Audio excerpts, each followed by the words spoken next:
My microphone was muted. Good evening, fellas. Don't drop the database. Thank you, buddy. I hope you're still there so I can thank you properly. How is life, everybody?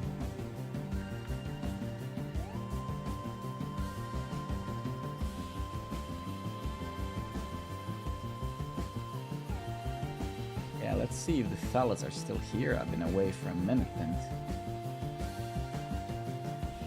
Apex Coders, good evening, buddy. How are you? Let me just close a few things here. Let's close this, let's close that. VS Code, let's open VS Code up. Let's move this bad boy over here. And then this fella over here, and then this guy over here. You're looking smart today. You're looking smart today. I love the abuse. Good, good. Shit. What was my... Oh, I didn't run my Docker, right?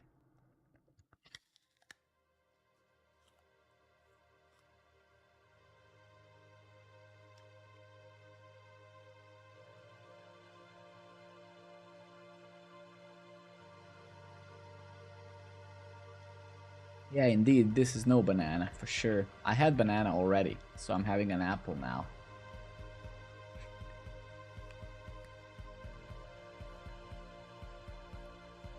Oh! Wait, I didn't hide my room, actually. I didn't hide my room.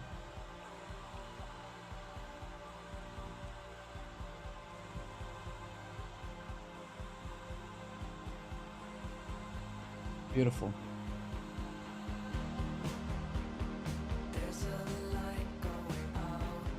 Yeah, it's really good. It's the NVIDIA broadcast. It uses my RTX 4070. So this guy is doing all that work.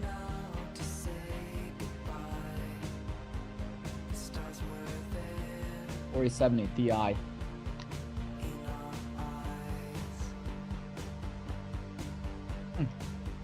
All right, super. How is everybody doing? How are you guys? How's life? How's life serving you? How was your start of the week?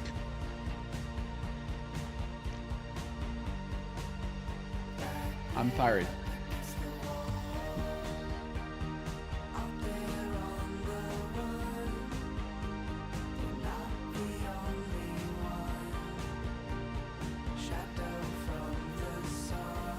That's good, man. You should be happy that too much is going on. Of course.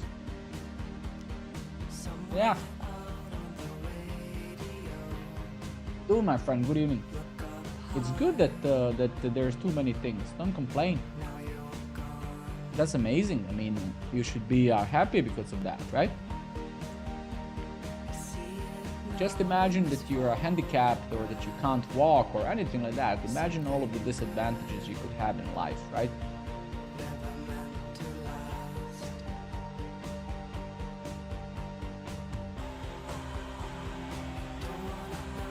So I would say be happy, right?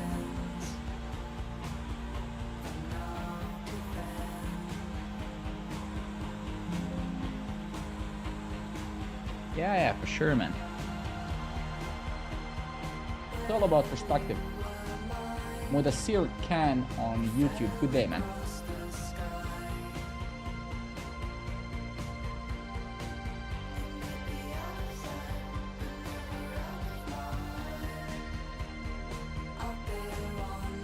All right, let's start doing the work.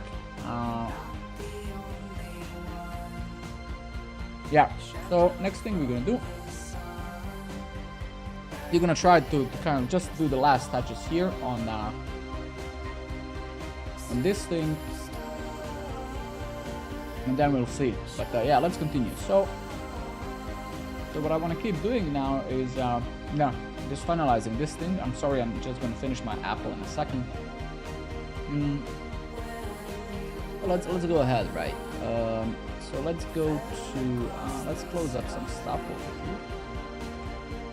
Yeah, let's close it all up. So where we want to go? We want to go to Well, actually, we do want to go to dashboard, right?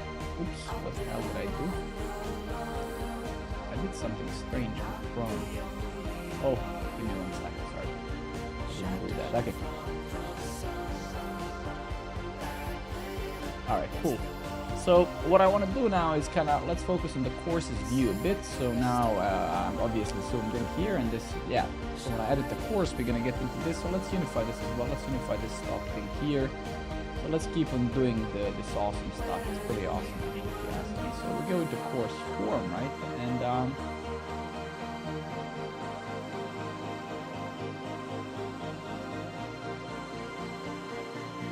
is that actually the thing that I want? Music is a bit too loud, I'm sorry. Let me know if it's fine now.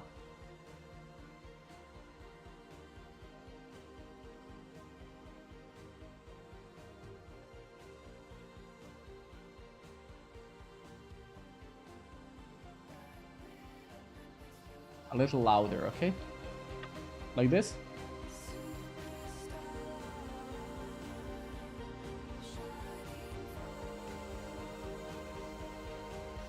Thanks, buddy.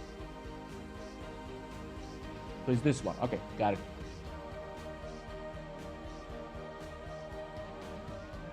Alright, so if we scroll a bit down in the gibberish, in the sea of this gibberish here, we'll find a few things, right? And the rendered form, so let's see where is that used. It's used here, and then here we have some header, page header, blah blah blah. That's great. I guess over here I want to say I think I created it during this refactor dashboard header, right? Did we not? We did, right? I think we did, and let's see where we're using that. We're using that now in multiple places, right? This is how we're using it, right? Beautiful. Okay. That's great. So let's just smack this fella over here, and yeah. So we're gonna grab this thing and put it in here, right? Then we're gonna take this bad boy here, right? And we're gonna smack that in here. Then we're gonna get rid of that. And actually we're gonna grab this bad boy here as well for a moment. We'll get rid of this, and let's actually see what we have now. So we should have something, yeah, and you can see now if I edit the course, we have this little button all the way to the right. If I click it, we should be editing that. So that's great, but let's make that a button, right? So it's more explicit what it actually does, right? So, so we're gonna grab this fella over here, and we're gonna put it right here, right? Gonna get rid of that error, and here we're gonna say, you know, edit this course, and we can just say edit all here instead, and then we can get rid of this style here. I suppose that should be fine. So now if we go to courses, and here we should see here edit course. Let's kind of see if that's what we want. Gap 2, maybe gap 1. Yeah, maybe width of 4.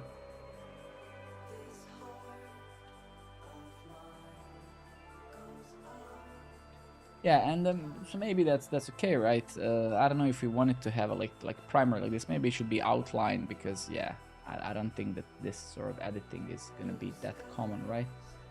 So let's get to our button here, and let's say outlined, right? Cool, okay, that's great. Let's now maybe, so this is kind of all the view for editing your course, right? So here, this is your section, then section is composed of lectures, blah, blah, blah, right? So maybe to kind of uniform this boxy dashboard style. Little Leon, my friend, I love you, dude. Good evening. So let's kind of, yeah, let's smack some stuff in here as well. So pretty much do it in the same style to the sidebar. Let's at least play with that. Who knows, right? I think that thing is pretty much this, right? Yeah, right. So let's just say BG Rose.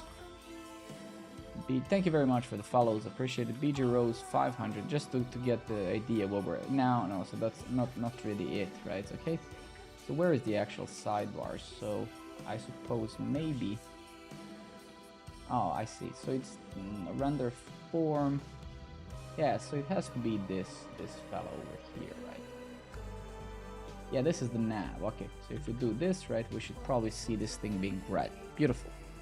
Cool. Okay, so yeah. So if we go to the dashboard here, where I have this sidebar somewhere, right?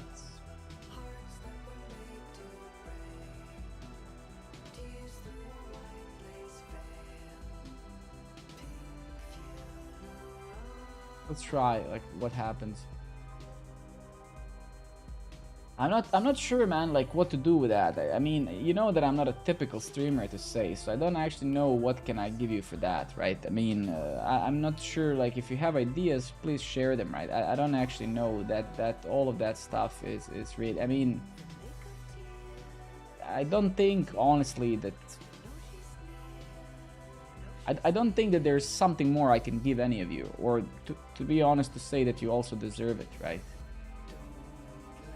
Or you get what I mean? It's basically it's like I don't know how to put it, but I'm already answering questions and doing pretty much whatever you guys ask, right? So I'm always here to help, of course, and it's just I don't want this to become some childish playground, right? Neither, right? So we need to be careful that this doesn't, you know, become some sort of a emoji spam land, right? Because that's not what I want the stream to be. I want it to be, you know, chill and nice and educative, and that's my style, right? I don't want this to become some sort of a you feel what I'm saying, right? I'm sure that there's plenty of those streams you can go to where 45 years old behaves like a 17 years old that were 14, right? I don't really want that, to be honest with you. Kane, good evening. Thank you, man. Thank you. Likewise, I wish you the same as well. I wish you the same.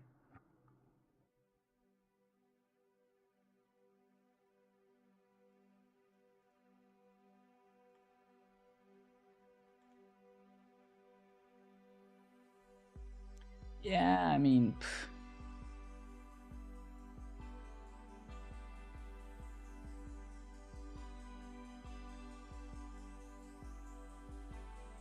I'm just playing with it. It doesn't. We don't maybe even need this. I just want to see how it looks like. That's all.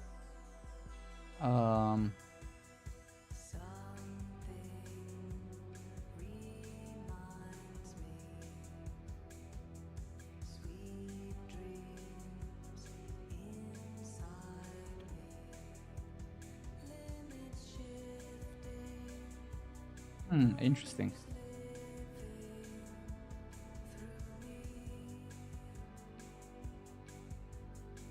Yeah, but then we have to say, right? We have to say right 0, right? Yeah. Yeah, I mean, yeah, we could try something like that, right? Then we would have to say, you know, well, actually, we would have to say, right? Okay, never mind. So we would basically, I would have to do here what I pretty much did in the dashboard, right? So more or less as we did this here, and then if I scroll a bit, if I scroll somewhere, yeah, we would do something like this, right? Let's just play with it for a moment, and then we would say margin, I guess left, yeah, maybe, or right, and a margin right. And we still forgot to say here right 0, right? Interesting. And yeah, of course we have to put this on the other element. Where is that element? It's basically, this is the nav. It's this one, right? Sako, my friend, good evening. How are you, dude? My beautiful Sako. We should meet, man. I'm very sorry, dude. I didn't forget about you. It was just incredibly busy. Impolite to say, though. I hate to say I'm busy. Everybody is busy. I get that.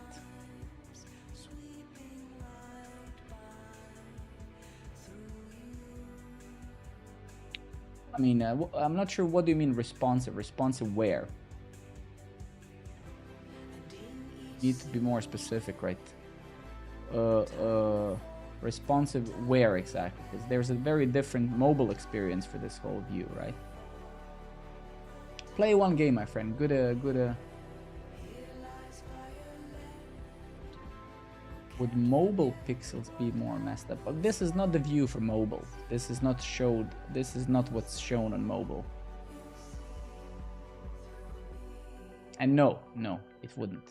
You can use any units and make things responsive. You can use RAM, EM, pixels, percentages. It doesn't really matter what you use. You just have to have a strategy around it, right? Yeah, so something like this, but you get the idea. I think this is fairly reasonable to do, right?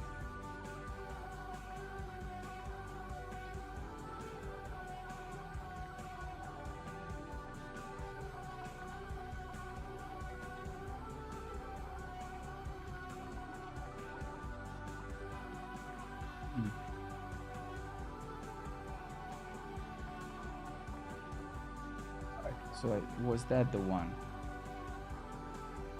Yeah, okay, that's super beautiful. Okay, that's great. So now here we have the sections, and so we're gonna work with this a bit, right? So we're now in the process of slamming that stuff, right?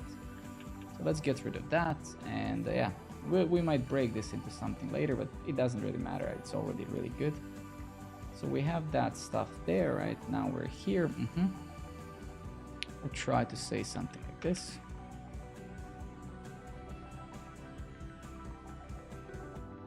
Day for a gala. What do you mean play one game, my friend? I don't get that. What does that mean?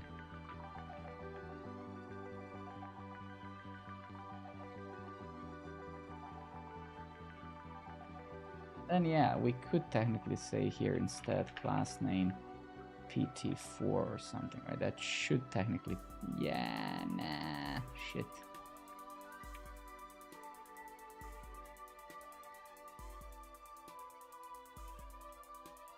Alright, it doesn't actually matter, but we'll need to push this a bit down. Well, all of them will need to push down technically, right? So here I will need to say MT8, I guess. Wait, let me just try something.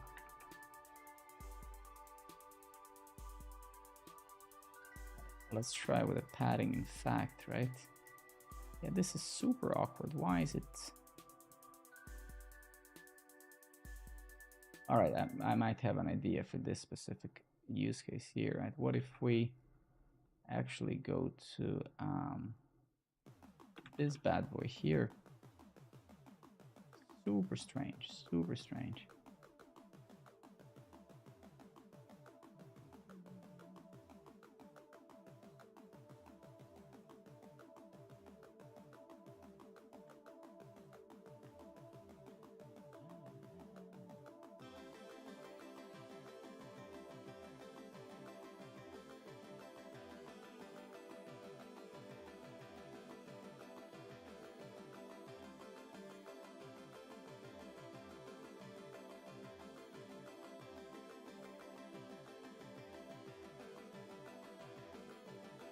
All right, so that's better maybe, yeah.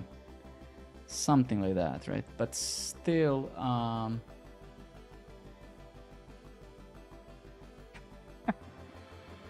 good night, Cedric. I love you, man. Enjoy. Yeah, there's, yeah.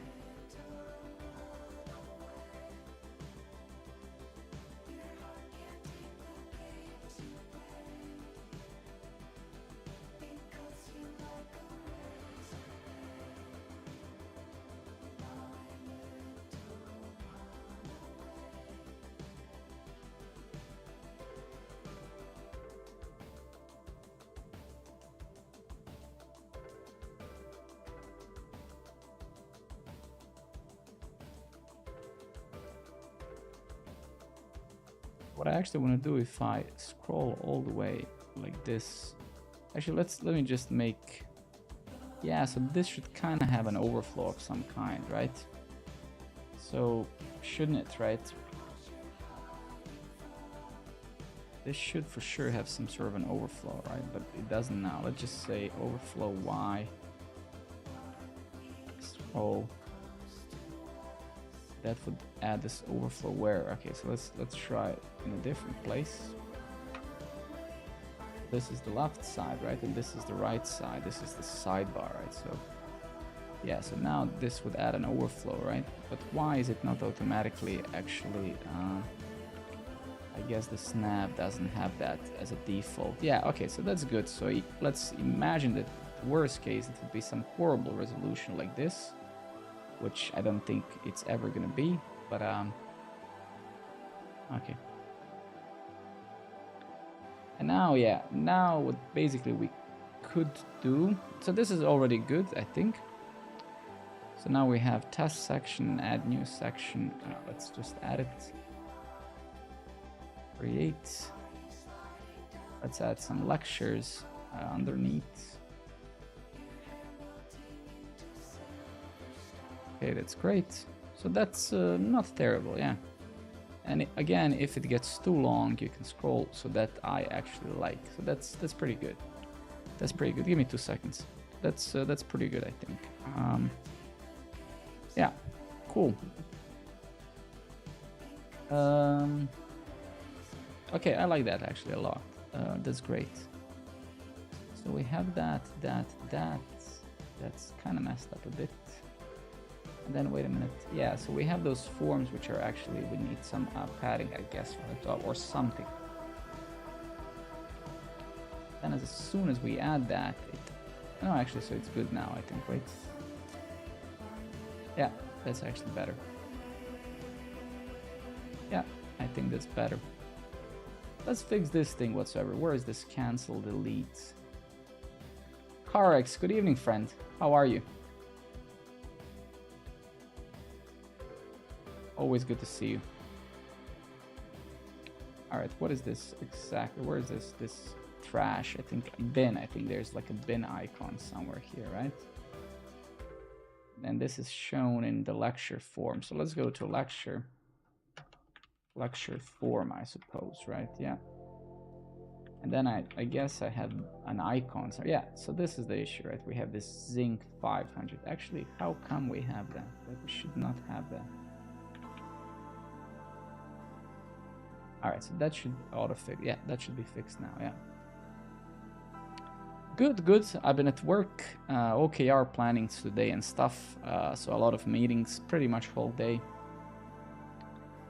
And yeah, been with my son, put him to bed, and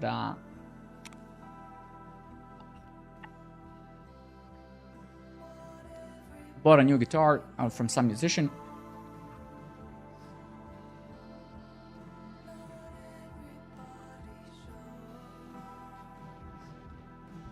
So I bought this bad boy today. The guy arrived with the car, but I need to do a lot of work on it. So the saddle here, the bridge was a bit off, so I need to fix this. I actually already ordered the new bridge, literally like right before this stream. I think it's supposed to arrive this week. Then there's, so this is like a 30 years old guitar. It's yeah. So I'll need to fix this. I already started. The bridge is actually fine. There's some of those screws there. Maybe they're like 2 millimeters out. So I need to smack this in. And then I'll need to change the pickups. I'll need to do the wiring. I bought actually new pickups as well. And yeah, I cleaned the whole thing. I oiled the neck. I polished it. Yeah, I'll need to change a few things on it, but I also had to wash. I think the guy who sold me this was smoking like hell, so even the case that this came in was smelling on cigarettes.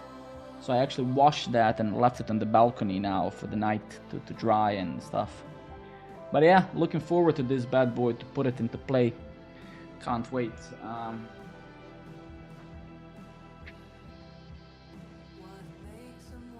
So that's what's up here. Been fixing that while my son was playing in the living room, and then yeah, I'm here with you guys now.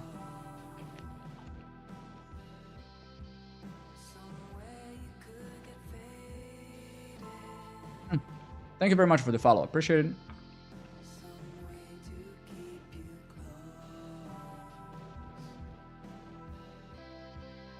Alright, so I mean, honestly, this is already cool. Let me push this to production immediately, because I want to check it out on my laptop as well. I have 13-inch MacBook, like my work laptop, so I usually just test there and see if stuff is fine.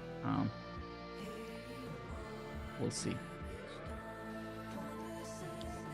Improve, edit course view.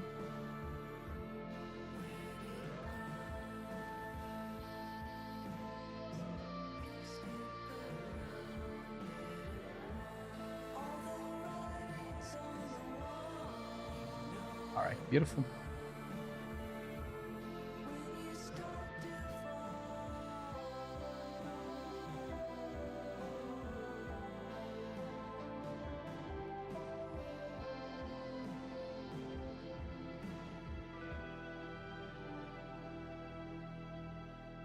Do you prefer Windows? I don't care. I mean, I use a MacBook Pro for my work, and I'm streaming from Windows, so it's just an operating system, so it doesn't really matter. They all do the same crap, and all of this is running inside Windows Linux subsystem anyway. So none of these services are actually running on Windows. They are running. I don't think people should be making, unless you are like a low-level engineer or C# developer that really. If you're a .NET developer that really focuses on some sort of some sort of a platform, it doesn't really matter, right? It's just tools, right? Don't imprison yourself in tools. Use tools as a mean of being productive. So the best operating system is the one that's best for you, right? All of them do something good and something less good, and that's how it is. Linux is great for something, Windows is great for something, Mac OS is probably great at many things as well, and it's just an operating system, not more than that. All right, this is pretty cool, I think. Let's actually go to our, and then we're gonna keep on slamming that stuff.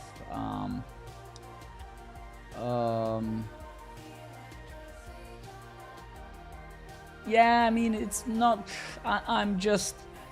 For me, it's just that I don't wanna kind of give you some sort of a fanboy, unrealistic based opinion, right? It's just an operating system on which you install software and you use it, right? If it works for you, then that's great, right? If it doesn't, then you try something else and then you evaluate, right? Like. It's 2023, right? Technically, any operating system is stable. Give me one second. Let me take my laptop. 1 second. I just want to actually check how this looks like on my MacBook Pro. Give me 1 second. MacBook Pro, bro. MacBook Pro, bro. Once I get rich, once I become a billionaire, well, I'm probably not gonna become billionaire, but I know that I will become a millionaire at least. I'll ask Tim at Apple to name the next MacBook Pro. MacBook Pro, bro. How amazing would that be? MacBook Pro, bro. Okay, actually this looks amazing. Yeah, I like this a lot. There's one little thing I found whatsoever that's yeah, not great, but that's great. Super. Okay. That's cooking some dinner. That's nice. I already did, or to actually my wife did. Yeah, this is actually the same. And yeah, why is this? Why is there a regression on? What the hell? Like, why is it different locally and in production? It works on my computer. I should just ship this computer to all 3 people who visit Programmer Network. Yeah, okay, wow, that's a bit awkward, isn't it? So in production, wow, all right. Is there something wrong that we did there? Give me 2 seconds. Works on my computer.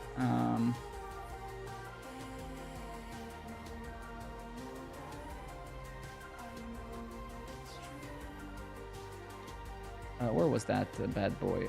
This one, edit course, yeah. Yeah, we didn't do anything wrong here, right? I mean, what we could do, yeah, we could say that the min width is max, meaning the min width of this element is the max content that it fits, or we could say content, right? So the width should be the width of the content, right? Or fit, right? We could say fit or max, right? But we can say max, right? Actually, if I would smack that class right here, so min width max, that should fix it. Yeah, okay. That's acceptable, I think. I just don't know why it's needed, so now it's enigma for me. Why would I need this? So there's something probably... Yeah, well, clearly there's something wrong. Well, add min with... Yeah.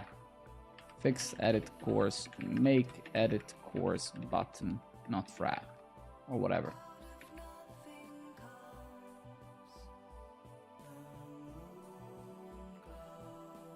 Give me 2 seconds. Blah, blah, blah, blah, blah. All right, let's push that fella right there. Yeah. Let's do that. Cool. That's great. Actually, this is my Kubernetes course I started writing actually in production. So, yeah, I like it. I mean, I adore simplicity. Simplicity makes me very happy, and this is just fundamentally very very simple, which is why it's good, because simple is always great. Cool. I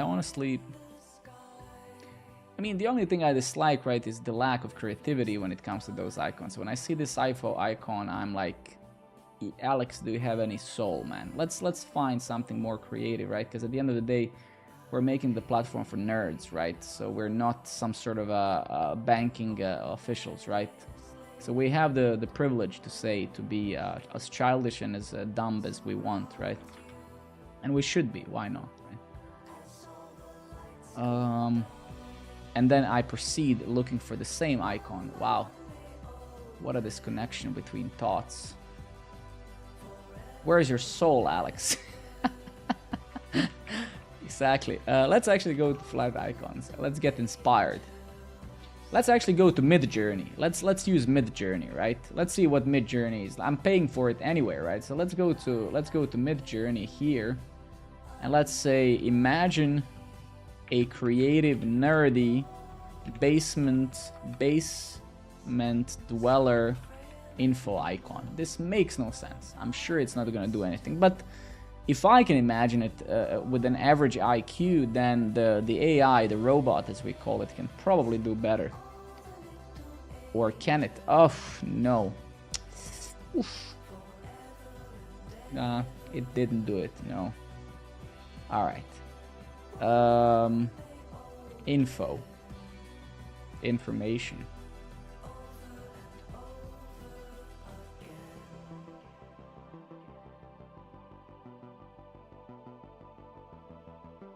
Yeah, anyone has an idea like what would be the synonym or whatever for this? What any suggestions? Well, hello there to you as well. I feed in mid. Is that some sort of a MOBA games like League of Legends, Dota, and that sort of stuff? I guess it is.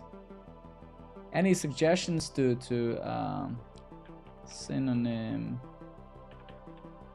of info? My English is not my native language, so beg my beg my incompetence.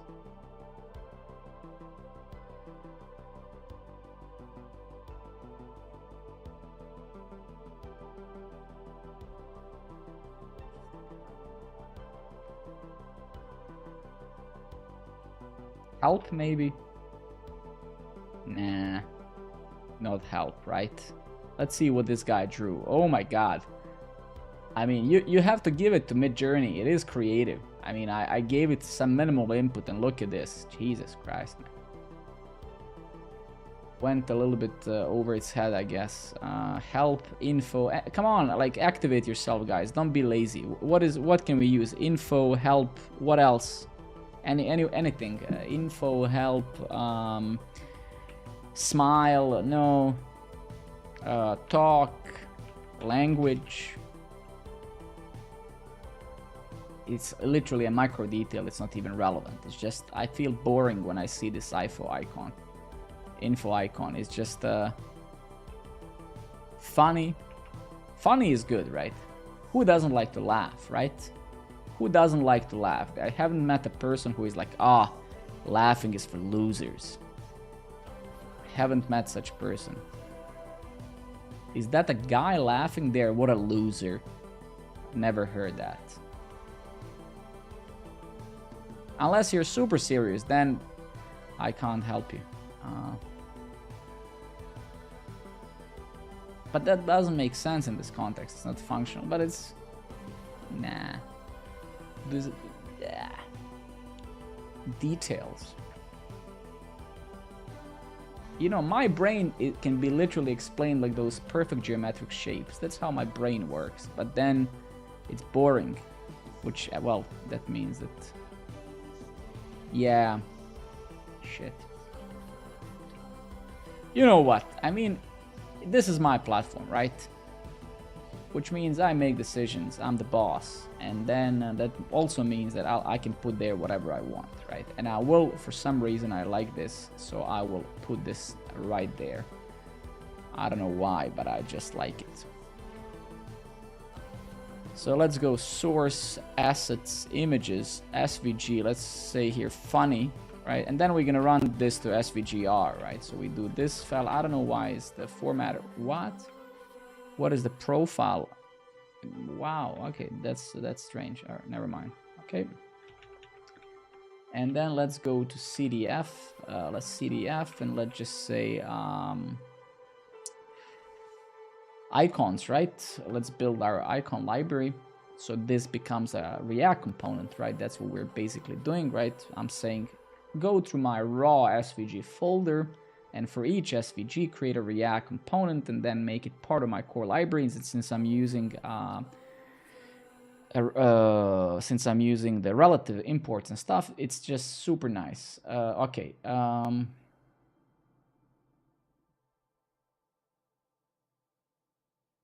Barcode, my friend. Good evening. All right, and where was that info thing? Where was that info thing? Select sections, or let's globally.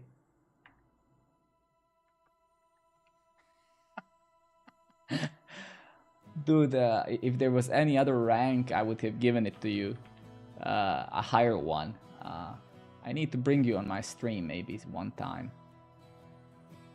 Wait, how did I get there? Okay, so go courses. I was looking at the production the whole... Yeah, I mean, who would say, oh man, that's so fun? Boring, nobody, right? So let's just leave that smiley there. I like it. If you don't like it, well, too bad for you, right? That's too bad for you. Nah, I mean, yeah, but... I think you have to hard refresh. You probably... So that's the problem, right? Sometimes you guys either... So you see, you should get this... So just to explain what's happening, right?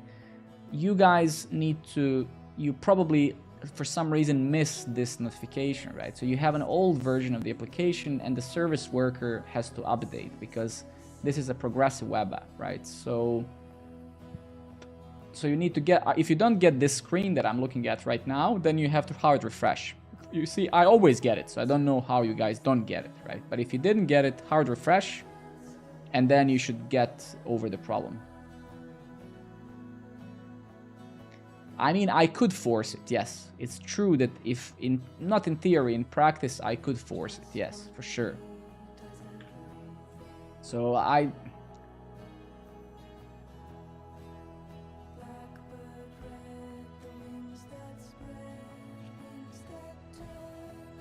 Well, actually, that's a huge problem then. I mean, if this is preventing people to sign up, this is a critical issue, right? There is nothing worse in a funnel of a customer or in a customer journey than actually people not being able to sign up. That is pretty critical, right? So let me actually see, where do I do that?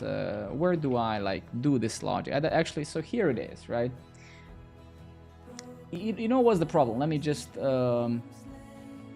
Yeah, but that is the issue. This is the same issue, right? So listen up. The only reason why I made it conditional, right, is that imagine that. Actually, no, I can't imagine that. So no, there's actually really no need to show this. We could just programmatically do that, right? Update service worker, right?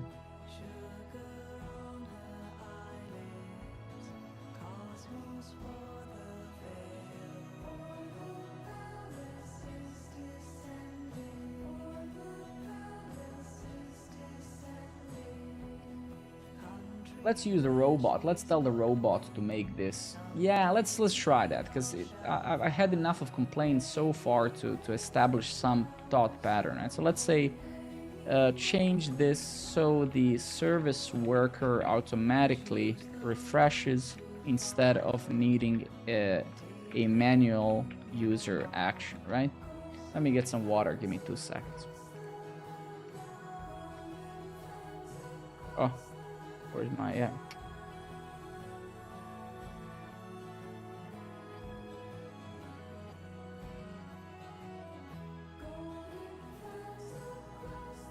Yeah, exactly, right?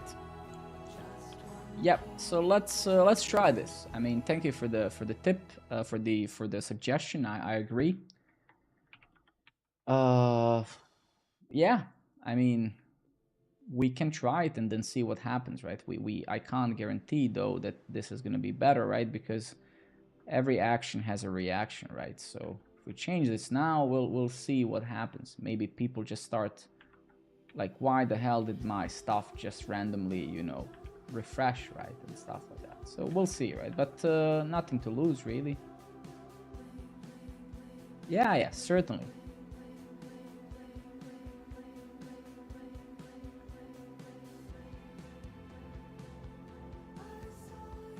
Yeah, certainly. I 100% agree with you. So let's push this bad boy and hope for the best, right? Otherwise, that's how it is. Nobody builds perfect software. There's no such thing ever, and there never is going to be such thing. Let's say force service worker to automatically update. If you wrote this software in Rust programming language whatsoever, you would not have those issues. So why don't you write all of it in Rust? And an average viewer of my stream, if you only wrote everything in Rust, you would have no such issues. And then I follow up, sure, what did you build in Rust? And they just disappear silently. Well, I didn't build anything myself, but I had big plans and I will build one day. Well, actually, it's true. It has been more. It has been thing more than 3 months, and that doesn't happen in programming industry. Usually a trend lasts for like 3 days, but this was too long. All right, so let's push. Yeah, we should push this together, but doesn't matter. Must be decent then, exactly. All right, cool.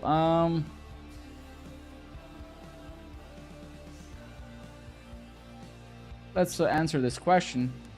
Guys, can you please explain me the hype with Next.js? At my current job, we're doing C# in backend, React in front end. Why are people a server component? Don't get it. This next step. I mean, I can explain to you if you want, and you clearly do because you asked the question. Wow. No, I don't think so. So I think whenever you think about some technology, I think it's imperative to think about 2 or 3 incredibly important things, right? The most important thing of any technology out there is adoption and ease of use and entry level, right? Next.js enables people who are not very good at programming to build very decent things because it incorporates this monolith. It's very opinionated, and even if you read the official documentation, you can compose some app, right? So it doesn't require infrastructure knowledge. It doesn't require pretty much anything, right? click one thing and you push an app and it's deployed for you. So everything is handled for you. So this is amazing in a way, right? Because you take away a lot of potential competence from people that they no longer need, right? You just write some React, it's still just React, just rendered in the server, right? But then it comes with all of the optimizations that you would otherwise have to do. So this is how adoption of technologies work. Nobody sees Zig or Rust or Clojure or Haskell and says, oh my god, this is beautiful, I need to write this. So today in the modern world where everything is product-led, where value is the only thing that matters, technology has kind of fallen into the secondary or third or fifth place. It's no longer relevant. So today an average startup is going to use whatever is incredibly simple to build something. And that's what those tools like Nuxt or Next and all of them bring in. So they require, the entry level is very kind of low. You can learn some HTML, CSS and JavaScript and start writing it.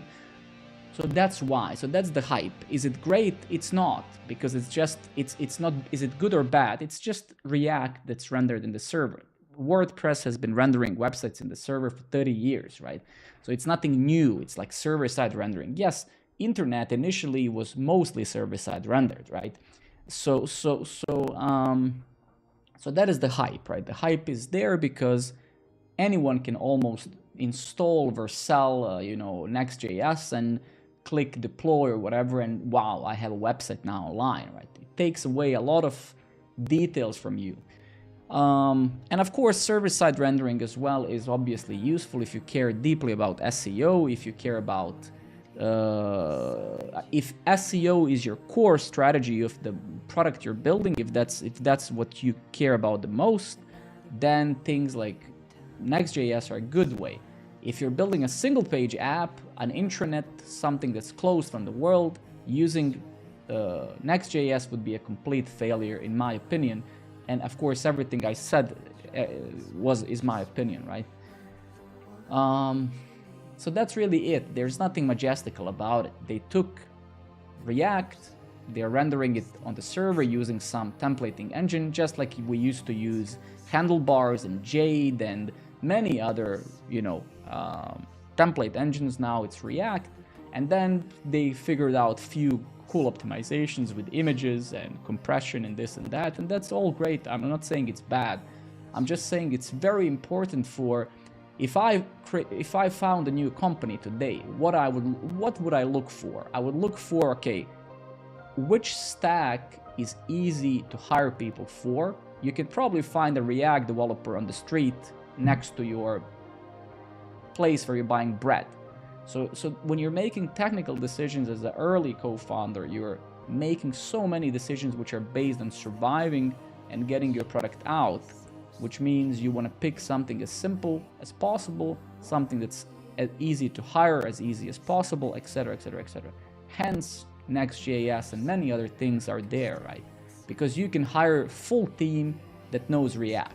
They can build the backend now, they can build the front end, they can do some basic database shit with some abstraction like Firebase or whatever. So it's so abstracted out that you almost don't have to know anything. You don't need to know anything about servers, infrastructure, scaling, security almost. A lot of this crap is taken away from you, right? Because if you've been following this stream for a while, you can see how it is when you have to do all things, because I had to do all of my infrastructure and security and firewalls and DDoS prevention and another firewall and cron job for renewing certificates and etc., etc. There's so many things, right? So that's why. I hope that makes sense. So that's why the hype.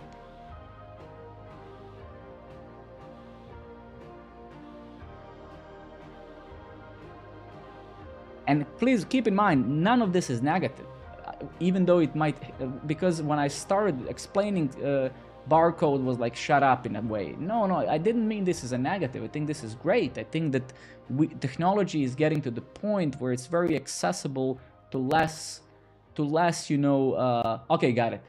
You get what I mean? So I'm not saying this is bad. I think more power to tools that enable us to build products, because developers will have to change their mindsets from writing code to building products. Like, your job isn't to write code. Your job is to provide value to yourself or your company or both by building features that people use, right? And many sweaty nerds, they have a problem accepting this fact, but they will accept it in time. Some of them will fall behind because they think that the algorithm they optimize that somebody gives a shit about. But in reality, I mean, look at the apps that you're using today. Most of them code-wise are garbage. You're using Chrome as your browser. My Chrome is probably using like 2 gigs of RAM right now. Like, if I look at my Chrome, probably right now, look at this, 2 gigs of RAM for 6 tabs, right? If I look at my Discord, right, it's probably garbage as well. From the technical perspective, right? You look at the Discord. I mean, okay, 250 megabytes for a chat, sure, but the point is nobody cares anymore, man. Hardware has accelerated so much, there's so much computing power, your phone has 8 cores and stuff like that, and then we just became very lazy when it comes to software, and the community most likely realized, well, actually nobody cares anymore, right? Let's just print products, let's just ship them out there, and that's what's happening, right? So nobody is sitting in their office anymore thinking, we could optimize this JavaScript app memory-wise. Did actually any of you heard that sentence ever at your work? You probably didn't. Did you ever hear your average React developer say, I was profiling this component the whole night and I realized that I could save 400 kilobytes of RAM, right? Like, you get what I mean. Nobody does that. So, I mean, that's what it is. That's how it is.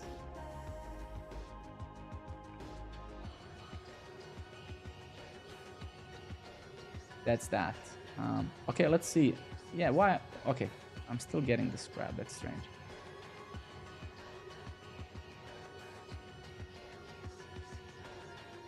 And again, I mean, you can say that, are we lazy to a degree, the developers? Sure. I mean, you could say that. Would that be incorrect? No, it would not be incorrect, right? But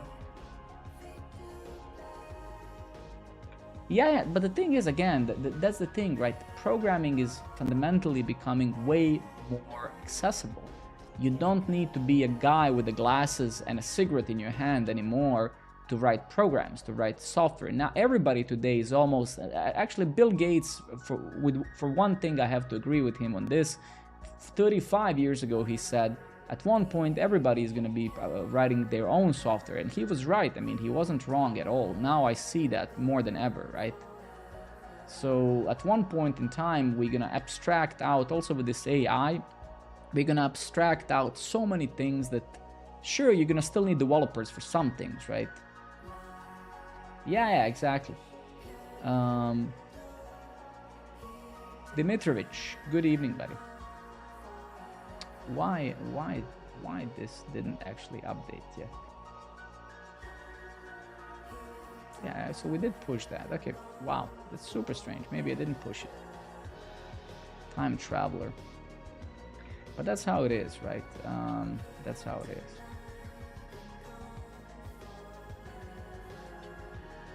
Again, as I always say, TechCrunch, right?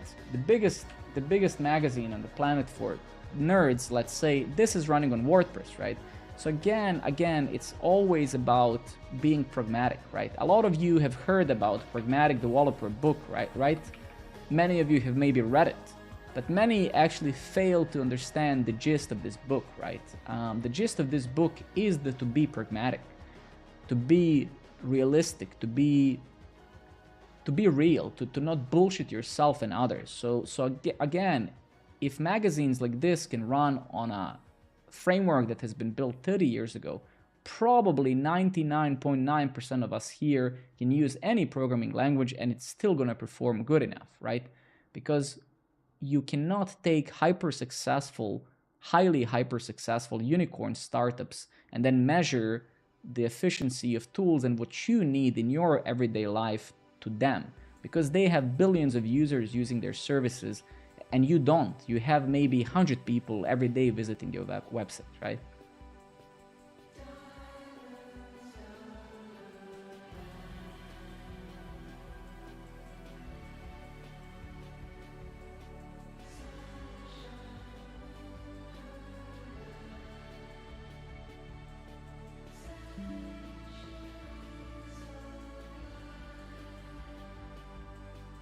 Oh, we have a new, give me 1 second. I'm just trying to find some other music maybe or no.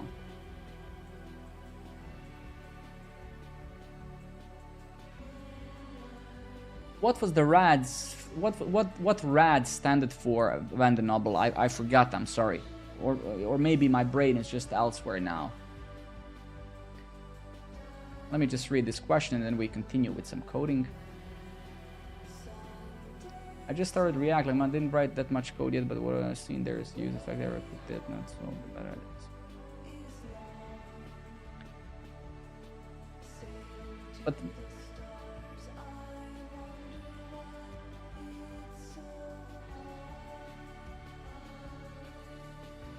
oh yeah, sorry, Val. Very good question. I have very much okay, so let's just take a few of those, right? Because a lot of people are saying very random things, right?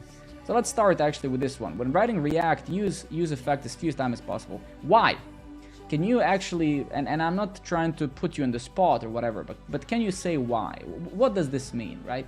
What do you mean use effect as few times as possible? Can you give us an example, right?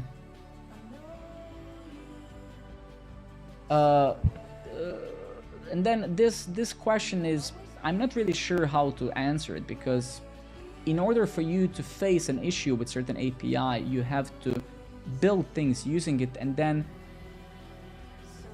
really provide the value, or really provide the info of why that thing that you didn't actually use yet think is, I'm not sure, what do you see in there is use effect everywhere? What is the problem with this? So what do you think fundamentally is the problem that there's use effect everywhere? Why do you think that's bad? Because the thing is, I'm trying to make this stream to be based in certain things, so when we say them, we say something of the substance, right? When you say, when writing React, use effect as few times as possible, this doesn't provide any substance. This is just a statement that doesn't really mean much. This might be completely true or completely false, right? But you need to I mean, it's just a tip, right? If you want to get into technical discussions, you need to provide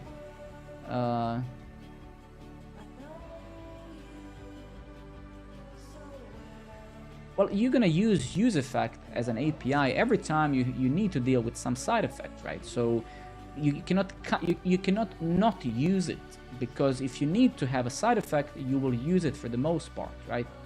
And this doesn't apply to, this applies to every single other framework, whatever the API is called. In Angular, that might not be called use effect or Vue.js or whatever, but if you need to some side effect, you're gonna have to use a respective API in that technology to solve it, right?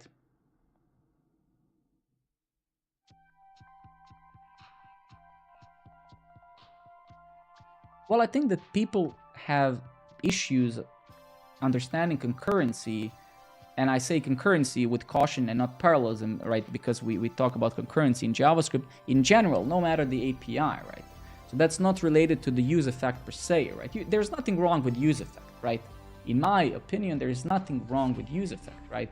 It's more that when you're composing your application or whatever, you need to, as a developer, think about how you fetch things and what depends on what, right? When should I use memo and use code? So this is kind of something that's more radical, that I can be more radical in this opinion. So memoization is basically almost like caching, right? So use memo, think of it as caching, right? So you have certain things that don't change often, and you want to cache them, right? So, and caching is hard, right? So it is very difficult to tell you exactly when you should use them, right? Because use memo, use callback maybe less. Use memo is a very specific utility, right? And you want to use it when there is something that has the computation that's actually, when you have something that's CPU intensive that you don't want to compute too much every single time. So think of the caching would be the best case, right?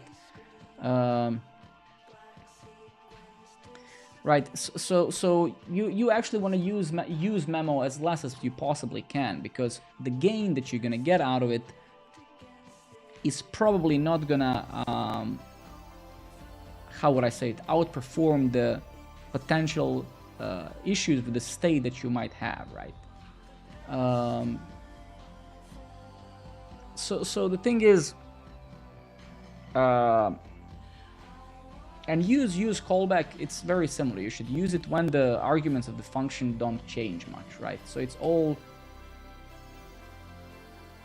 well, that's why I say it's very hard to say. For example, once in my career, 7 years ago, I think, or 5 years ago, 6 years ago, when I worked at Airtime, we had a very good use case for use memo, but I don't think that use memo, I don't actually remember if it existed even there, but we memoized things, we created hash tables to say, or whatever, of something that was very frequently happening in our system, right?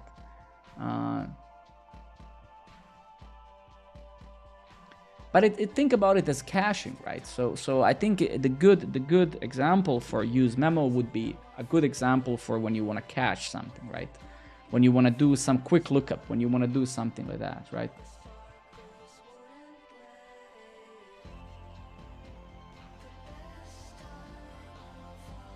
Yeah, you could do that, exactly, right? But then that's the thing with that's the thing with architecture, right? Because the thing is, what I could do now, I could say a follow-up question, right?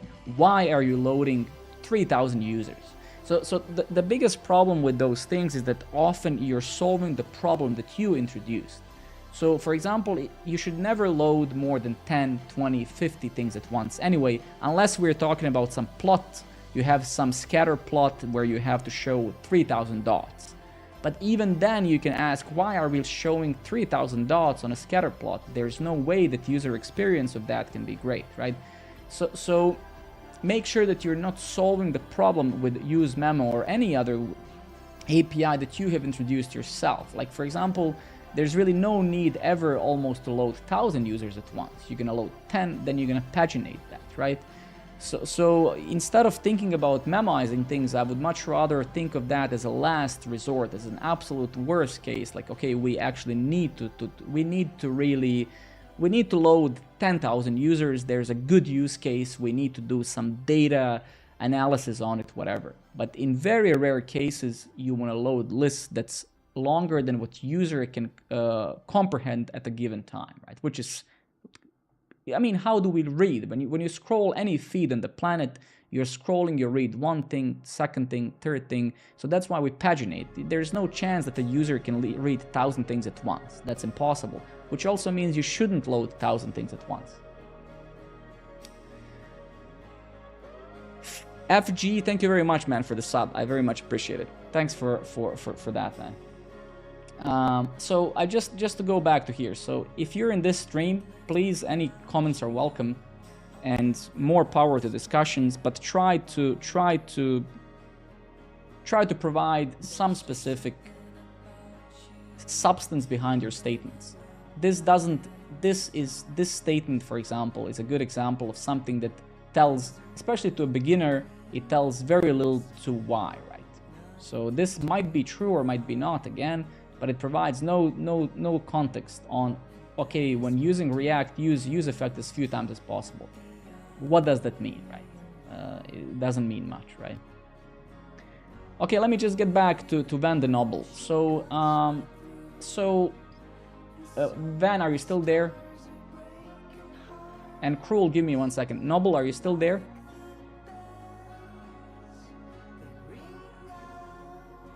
Okay, so this is a very good question, right? And I can tell you that throughout my career, tools like Retool and stuff have been massive help, right? So at Dream Data, where I currently work, we're using Retool for literally all the dashboards, right?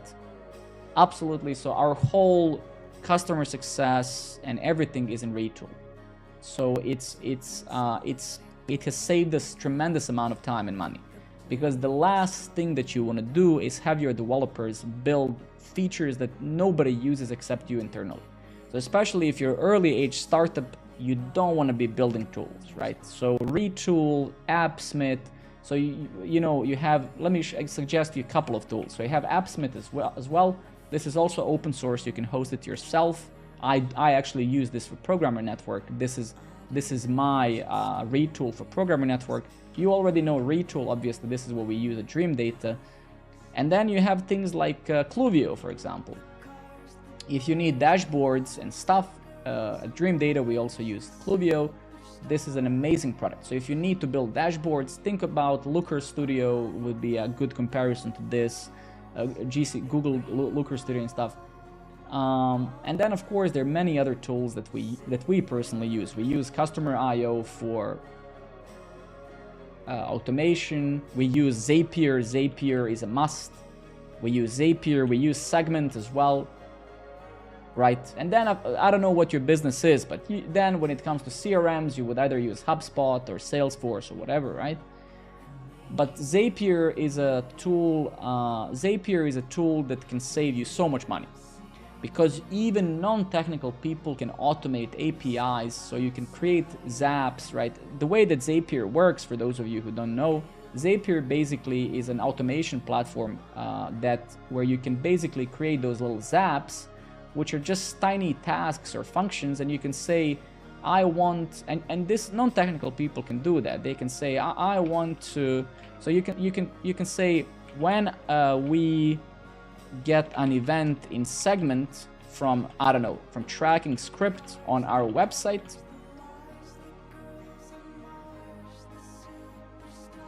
then you say, I don't know, send an email, trigger an event in customer.io that sends an email to some segment of customers, right? Etc., etc., right? So you can do so much with Zapier, Segment, and of course, again, Retool and AppSmith, blah, blah. So absolutely, if you're an early age startup and you're building dashboards, you're making your developers waste time on building internal dashboards, that is really bad, really, really bad. So that's a huge waste of time, because you provide no value to anybody except few people in your organization. You want to be building features for customers. You don't want to be building internal tools, right? So 100%. This is also a super good product, and I can name so many others, but I think this is fine. Somebody asked where they can report bugs. You can report bugs here under the bugs forum. So you can go to our Discord, and here we have this bugs thing, and you can and thank you very much if you do so. I would very much appreciate that. Was there any questions that I potentially skipped? I'm sorry.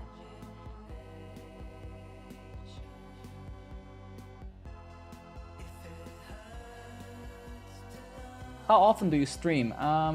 I'm not a typical streamer. I mean, I do this for fun. I have a kid and wife and full-time job, right? So sometimes it's a bit difficult to stream, but I stream probably, sometimes I stream 7 days a week, sometimes 4 days a week, right? So I don't have but I try to stream as much as I can, because I genuinely enjoy it, right? It's a lot of fun, and I'm building this platform that I'm very passionate about. So, but I don't have like a fixed schedule, right? Sometime tomorrow I might stream or I might not. It depends how I feel. If I feel good, I'll stream. If I don't feel good, I will not stream, right? Okay, I feed on mid. What is your use? That's still not managed to pass on that complete. Can you try in incognito just for fun? Can you just like try in incognito for fun? Otherwise, then I'll take a look at it right now.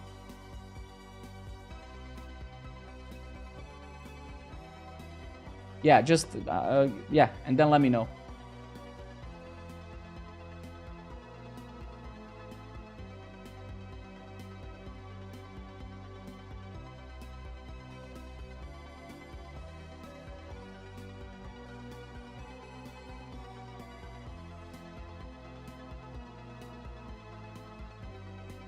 Okay, so you're a consultant, yeah. I think Noble, in my experience, there are just two paths to solve that, if I may say, problem. You can either use things like Retool and Retool, AppSmith, and similar, or you can build your own. When I worked at the Grid 42, this pharmaceutical company, I basically built a little framework for them, framework of plots and stuff like that. I wrote some contracts and interfaces for them, and I said, as long as you adhere to those contracts, you can use this you can use this GUI builder, graphical user interface builder, to compose your own dashboards. You can also use Looker Studio as well, right? You can use Google Data Studio. Google Data Studio, which is basically the same, is free, right?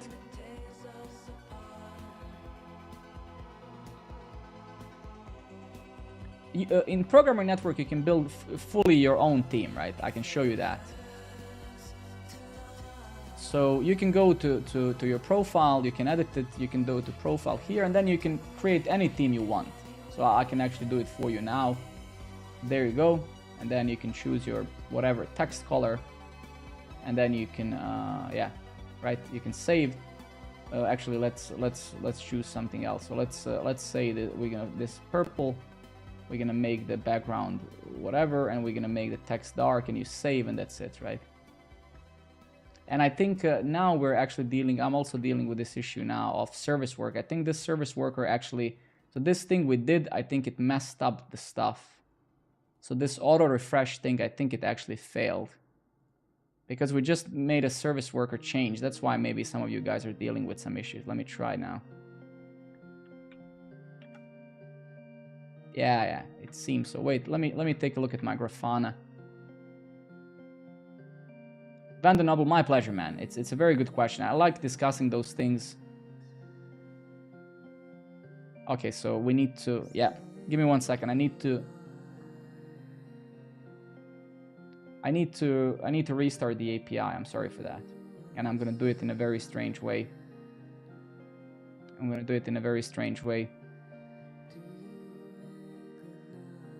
I'm just gonna go into my CI for Programmer Network API and just gonna rerun all the jobs. Yeah, I think we're now dealing either with, let me actually take a look at my Grafana. So if we take a look at Node Exporter, or actually if I take a look at my Node.js application, what is happening? Is it there's something wrong, right? I've seen this a couple of weeks ago when I had to actually literally restart my instance. And when I take a look at Postgres, so nothing looks out of the ordinary, right? But I can see actually in my logs. So if you take a look at my logs, right? Andrew, good evening, my friend. If I take a look at my logs, right?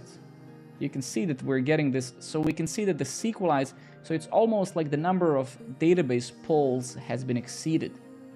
That's what I'm trying. That's what I'm thinking that it's happening recently. Because SQLize connection acquired timeout error, right? No, but this is not a front-end issue now. No, this is now a database issue. Let's actually see if somebody else has this issue, because I think it's an issue. Let's see.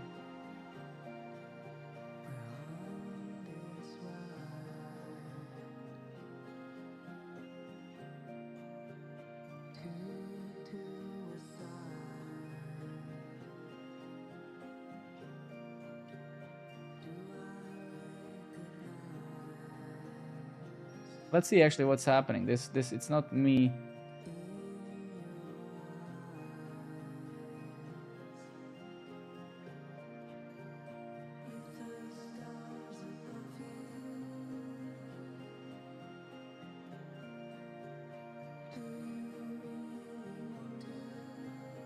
Okay, so this is interesting. So maybe we have this problem as well. Can we actually? Yeah, I'm actually very interested into this now. Okay. Yeah. I see. Let's go actually to our API a bit. Let's go to our beautiful Fastify here, right? I really need to solve this. This is actually super fun now. Wow. Okay, that's very interesting because it seems, yeah. Actually, let's see. Let's go to our API. Let's go to the user resource, right? Let's go here. And can I get a stack trace out of my, yeah, actually I can. So it's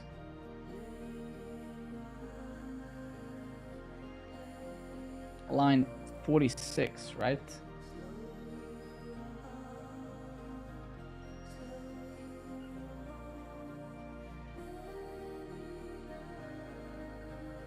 No, but that makes no sense. There's nothing actually wrong with this thing here. User find all.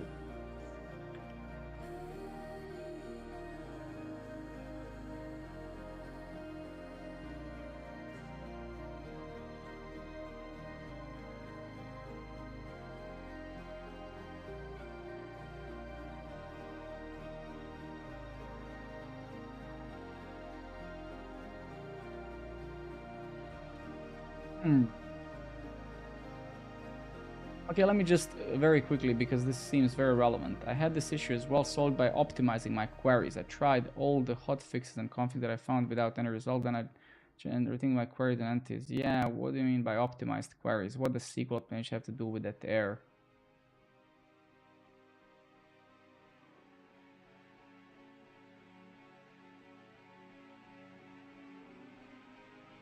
So we could try. So we could try doing something like this, right? So we could try going to For those of you who don't know, SQLize is basically the ORM I'm using, right?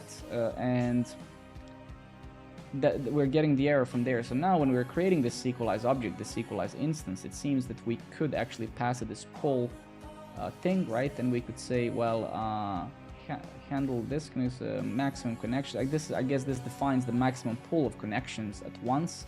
Minimum 1 connection, maximum 13, acquire 20 seconds, I guess. I turned down login, and for some reason executing the false letter is firing all over the place. It's happening, blah blah. Okay, this seems very relevant. Give me a second. Okay, wow, actually. Okay, well, there's some quite recent ones.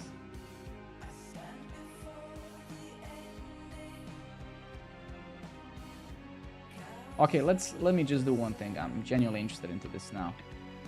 So let's see. So they're saying that if you initialize a transaction but you don't commit it or you don't roll it back at all, this can happen. So here we commit it, here we roll it back. Okay. I wasted, right? So we check this one now, right? Here we commit it, here we roll it back. Let's keep on going. So here we, yes, transaction. We commit it, we roll it back. We actually don't need this because send error actually sends a log. Okay, transaction, commit it, roll it back. Commit it, roll it back. We also don't need this. Transaction, commit, roll back. We also don't need this.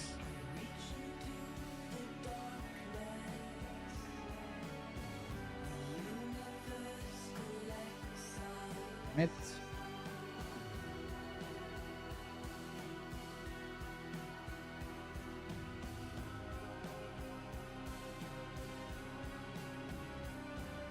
Transaction. Yeah, commit, rollback, good.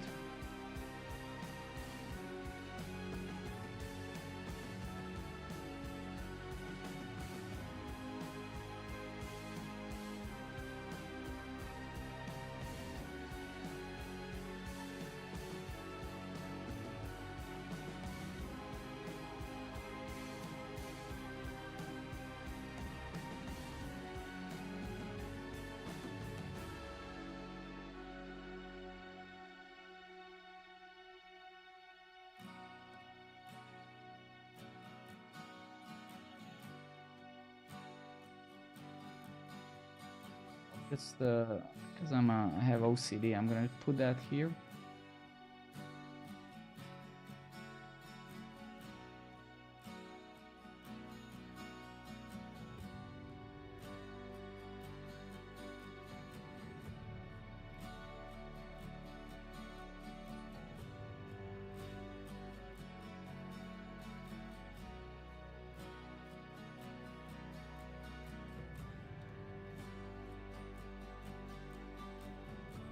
Yeah, just give me 2 seconds. I just need to read this.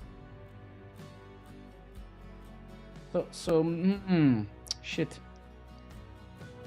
I wonder here, right? Give me 1 second. You can see here that we actually create this transaction object. We create this transaction here, but then where am I actually using this? So I'm not using it here in this try at all. I'm not actually, I should be talking to a microphone. So I'm not, yeah, actually I am using it in here, right? Inside of this try, right? But if we actually return early here,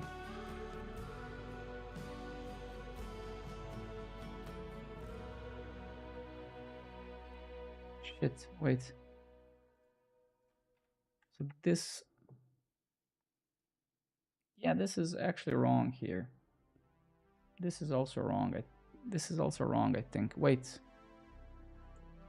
If I go to production now, it should be working because we kind of restarted stuff, right? So it should be fine now. If I log out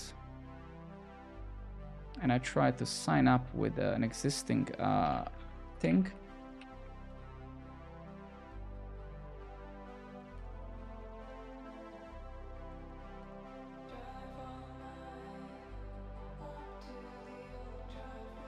user with a given email already exists. Okay, so that's actually correct. So, and that should be somewhere here, right? Yeah. Yeah, but that's in the register. And this was for the user update, right? Okay, never mind.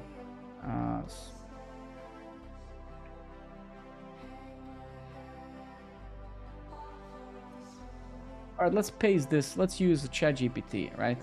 Actually, I just realized we haven't used it almost today at all. Am I doing anything wrong with the transaction in here? And I'll just get back to the logs here. Yeah, here's the update user, right? So that's actually good, right? Line 350. Yeah, okay, so my assumption to some degree is correct, right? No, it's not actually. Update user. Yeah, and then we have a transaction here, so that's what we've been looking at now. Yeah, exactly, right?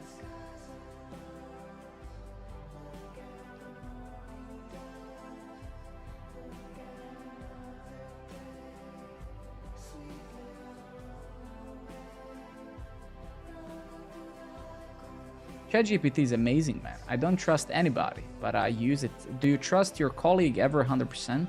It's not about trust, it's about getting help, right? Unless your expectations are not maybe aligned with reality, you cannot expect that you're gonna... Do you trust Stack Overflow 100%? There's no source that you should trust 100%. If you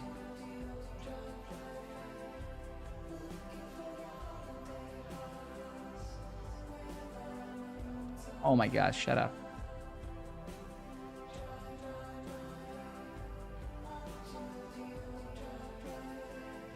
Okay, well, you know what?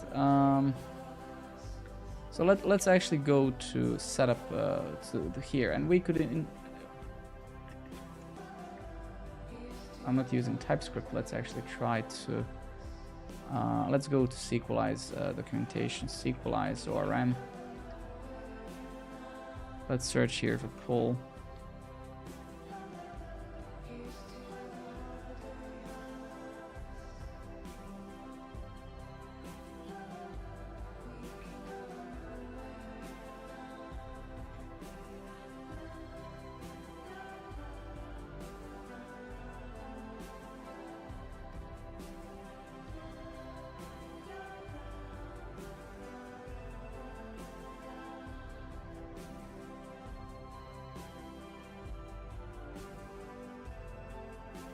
Yeah, exactly.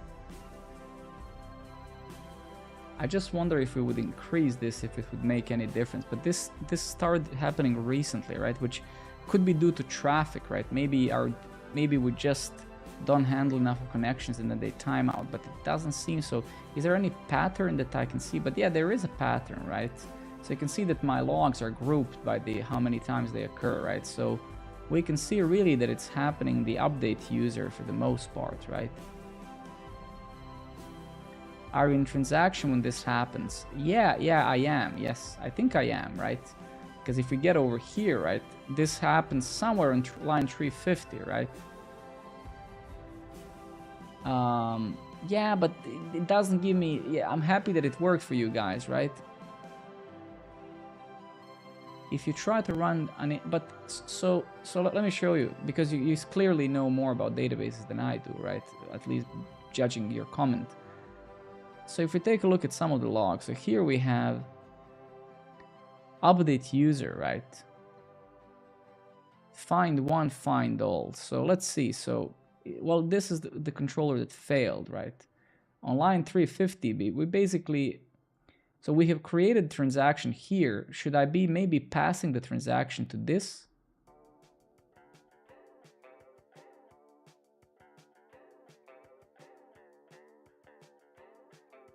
Or really, so we need to pass the transaction to, but why would we pass a transaction to find? I don't get that, right? Those are not operations that alter the data at all, right? Let's actually ask the robot, right? But thank you. I mean, I see. So you mean scope this transaction to where it's actually used, right? You mean define it later on where it's necessary. Is that what you mean? But let's ask the robot as well, just to confirm your suspicion.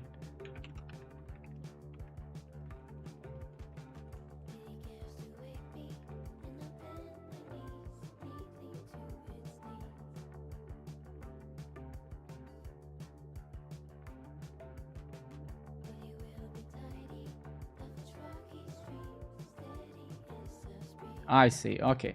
Probably that's the issue, right? Probably that's the issue, right? Well, what can I say? Thank you. I learned something new. That's very kind of you. Let me do this. I didn't know that, honestly. I see. Super helpful. Thank you so much, dude. Thank you very much. That's really good to know. I had no clue. Super nice to know. Thank you again. And that's most likely the issue, right?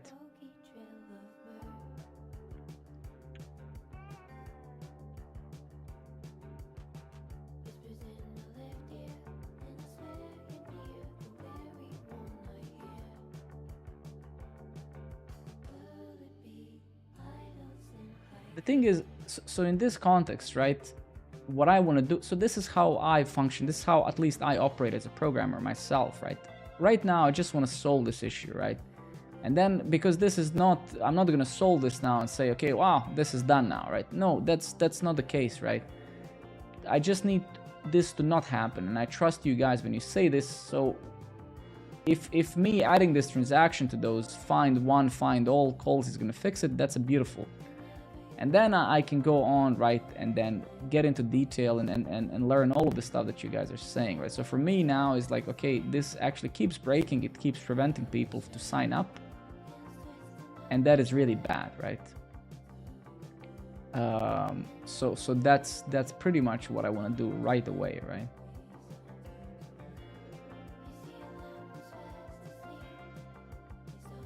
Just gonna skim through very quickly here and see if there's some place where we're forgetting this thing. Create meetup, transaction. But also, yeah, to actually no, there's no to my defense. I just didn't know this, but I wanted to kind of bullshit you and justify that.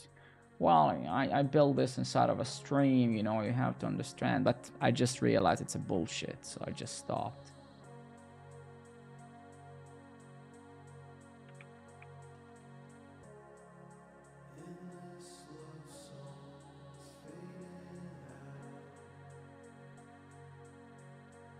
Yeah, so there's no transaction here neither, right? So that's At least it seems to me that that was my intention. Yeah, yeah, that's... So, what? So, wait a minute. So where am I using this T? Am I... Wow, okay. Useless. So I created a transaction. I didn't... Okay, this I can justify with being in a stream, because I mean, keep in mind this whole platform has been built live, so it's kind of, yeah, this thing for sure. Yes, Doom, give me see, so many people before asked me, hey Alex, why did you use Sequelize, right? And honestly, I used Sequelize literally almost 10 years ago, and that was the only ORM for Postgres that I've used. I also used many query builders like Connect.js and stuff, but when it comes to the Sequelize, I used it very long ago for like a very old project, and I'm like, okay, you know, I used that, it worked before, so I'm just gonna use it again, right? Oh, this is not a, sorry, this is no, this is no.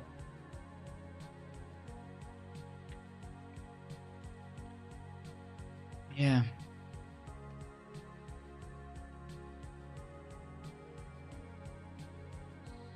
Actually,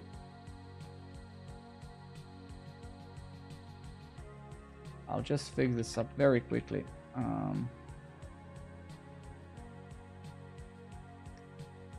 I mean, the thing is, man, like, you know what's the problem, right? It doesn't really matter, right? Because there's always something new, right? I mean, I've been in this industry for 16 years professionally, and there's always something new. In 3 months, there's gonna be something frizzle, right? And then, so I mean, I love Sequelize, genuinely. I don't have problem, like, most of my APIs, it's very simple, very generic CRUD operations, right? And it works really great. I mean, I have what if I face the issues, you guys will of course know, because we're gonna, but it doesn't matter, right? For me, it works now. If it doesn't work at one point, we'll change it.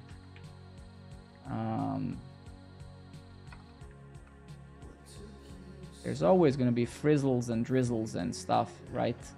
They keep coming out, and it doesn't really matter.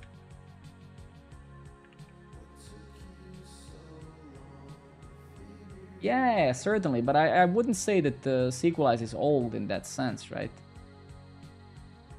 You know, all the complicated stuff in Programmer Network, I had to write raw queries anyway, right? Because there's no ORM out there that's gonna write a feed query for you, right? So at the end of the day, right?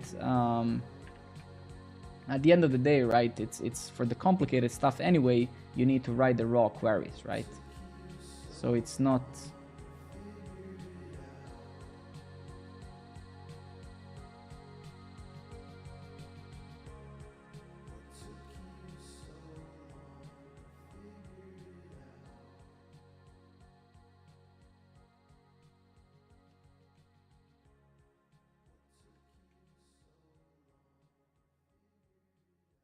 Yeah, 100%. I mean, look, I don't disagree also with the statement that sometimes newer things just architecturally are better. 100% I'm with you. I mean, I don't disagree, right? But it's very dangerous to change to something just because it's new.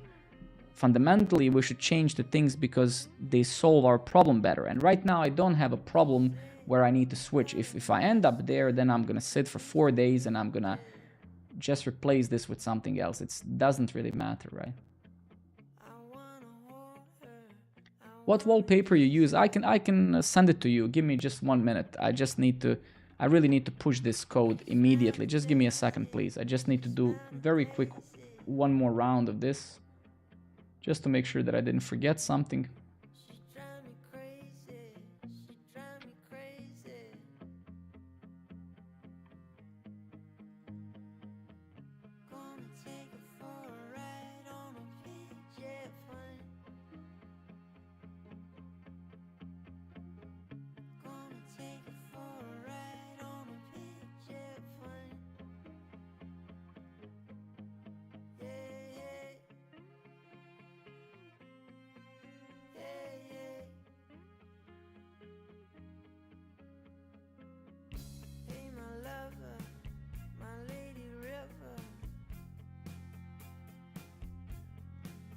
Why did I write this imperatively with for loop? I don't think I wrote this code. I think ChatGPT wrote this code.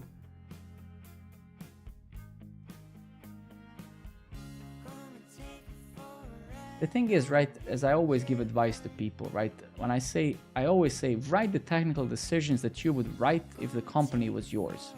If you founded the company, you had limited money, you wanted the value the most out of it, and then you don't have to do it exactly like that, but find the balance between that, right? But because for many developers, this job is often a game, right?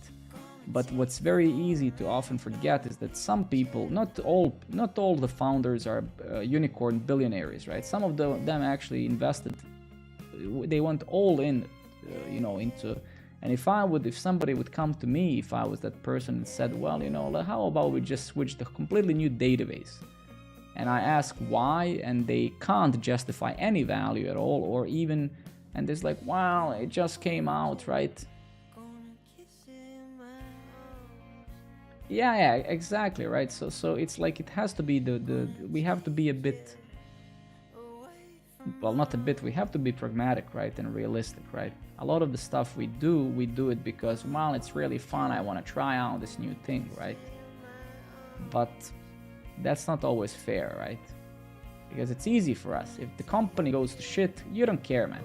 You're gonna quit and, you don't really care, right? You're gonna find another job, but there's a consequence for other people, right? I can only suppose that transaction goes here.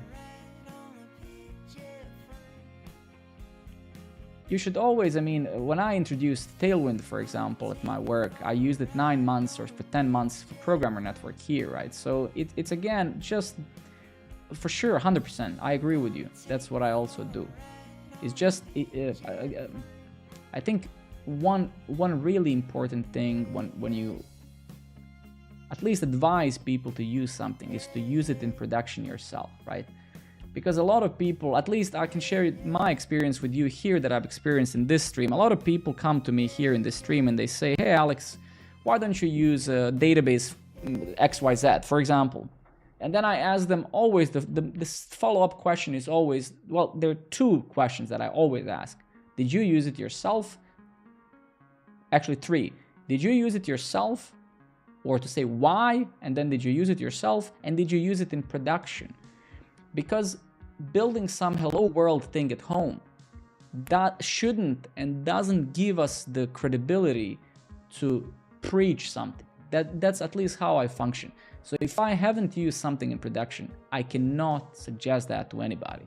Because one thing is building thing at home, some to-do list, and another thing is building a technology that you have to use with your team, that has to work in certain ways, that has certain developer experience, certain type of documentation.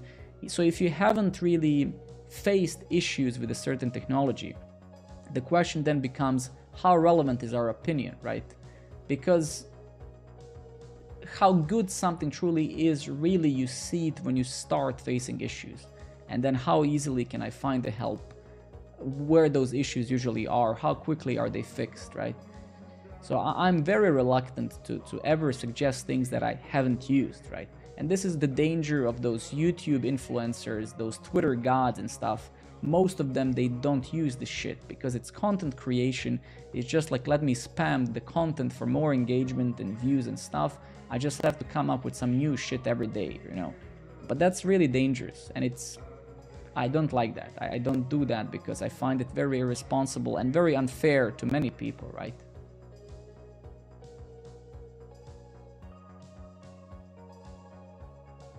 Well, Rag, I think you're wrong, man. Because the thing is, look, I think that's a very flawed type of thinking. I'm sorry, I don't wanna kind of baffle you or anything like that. But the thing is, we all made some decisions. Think about it this way, right? We all make some technical decisions, all of us, and all of those decisions have consequences, good and bad ones. There's no person on this planet, the best CTO, 10x guy at Google, who makes decisions, who doesn't make mistakes. But if you come to someone and you suggest, why don't you use this? It's your responsibility to provide value, not mine. So that's where you're wrong. You're saying, well, why don't you use X is just as much as question about why well, that's not how the thought process works. I am using Y, and you come to me to suggest we should use X. This is how basic teamwork works at people in your company. If my team member, I'm a tech lead in my own team. If my team member comes to me and says we should use X, it's his responsibility to sell that to the team, not mine. So that's why I don't think that what you said is correct. Is because we all use something. And if you come to me and say we should use X, it's your responsibility to sell it to us and to sell it to the CTO and say, well, if we use this, and this is just simple logic, right? We cannot be making the same decisions twice. I cannot undo my decisions of technology I made 3 years ago. But if you come to me and tell me we should use this, it's your responsibility to sell it to me, right? It's not my responsibility to buy it from you. When a salesperson calls you, they're selling you shit. You're not buying from them, right?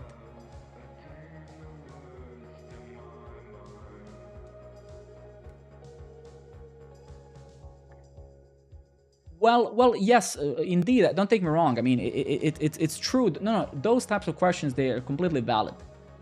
Don't take me wrong. I mean, it's right.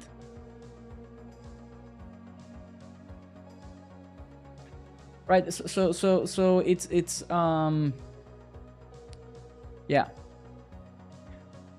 Wait, somebody wrote something about SQL. Alex, is SQL should I bulk create or make 2 routes on for bulk and other?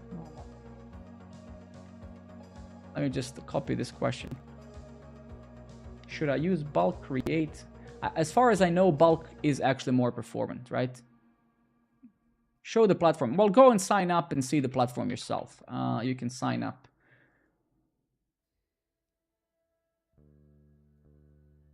Well, you should use bulk for bulk creation, right? And if you need to create a single resource, you should create a separate endpoint, yes, or separate call, separate query, right?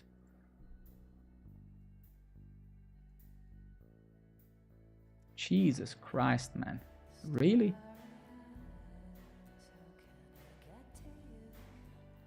Why are you not writing this application in Rust programming language? What did you write in Rust? Well, I didn't really write anything in Rust, but I've seen this YouTuber, he says that Rust is the best programming language.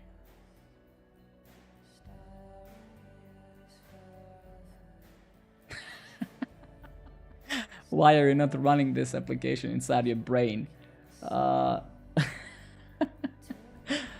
That's a good one, actually. Why are you not writing this in Rust programming language, Alex? It would have been so much better.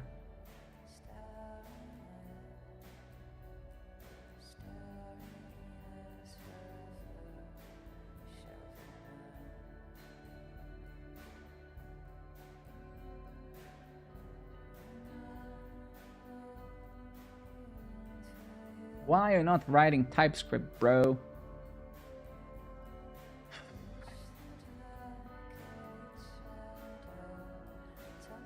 I read on the internet that the only way to write JavaScript is to use TypeScript.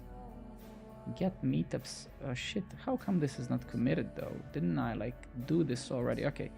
Add missing transactions. Let's push this directly into master, because, you know, that's the beauty of owning all this. I can push whatever I want.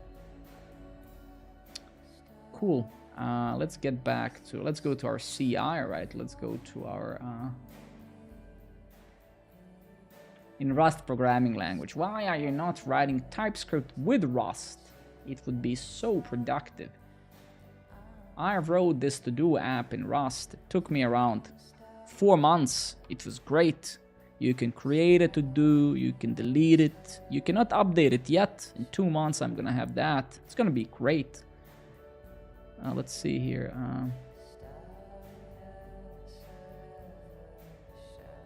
Okay, so that's fine, right? That's good. Give me 1 second. I'm just looking if my wife wrote to me. She's still at work. No, she did not.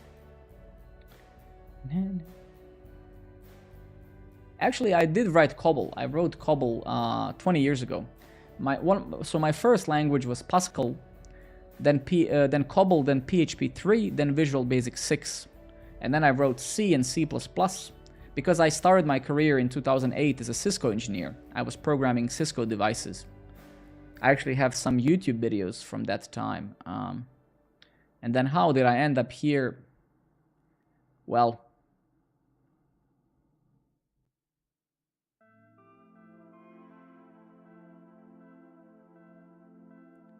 hello, could you touch base, suggest any apps for... What is BPMN?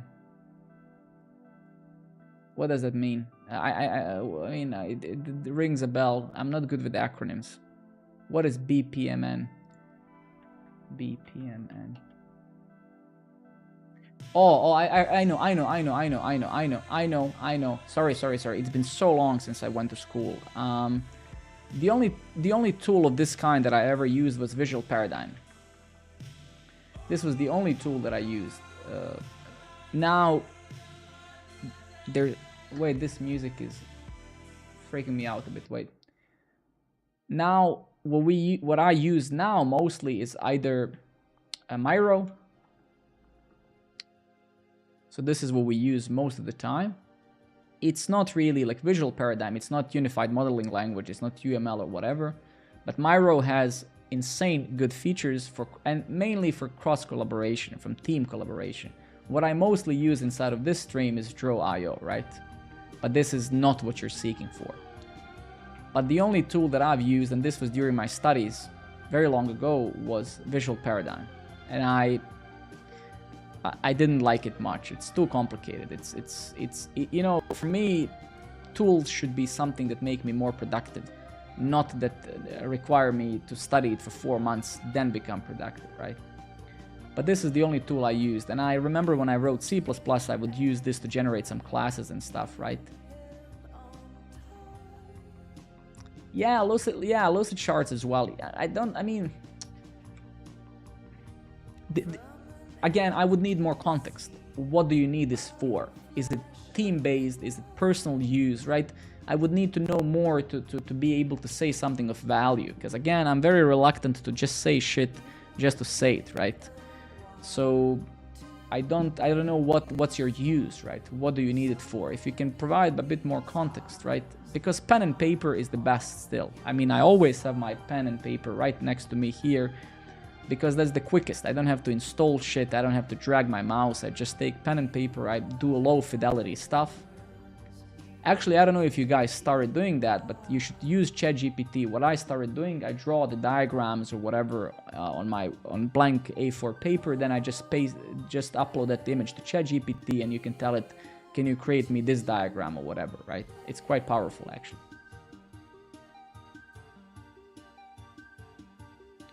Well, one tool that I recently introduced to my team at Dream Data is this.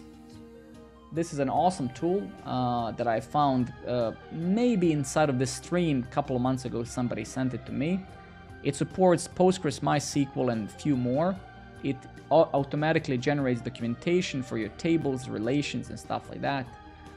This is really good. This is actually super useful tool. So you can see basically here, you can generate your tables. You can very easily, you can export them to MySQL, SQL Server, SVG, PNG, whatever, but you can publish it to something like this.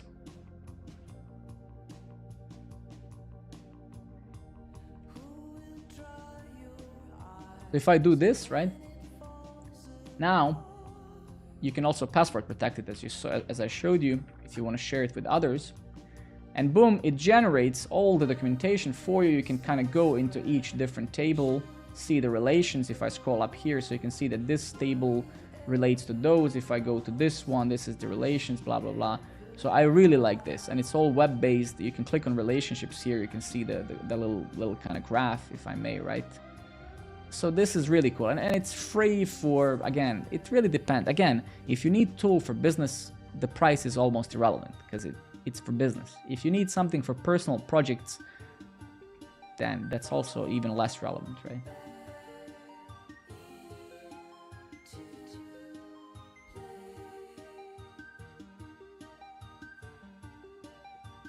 And that's exactly my point, right?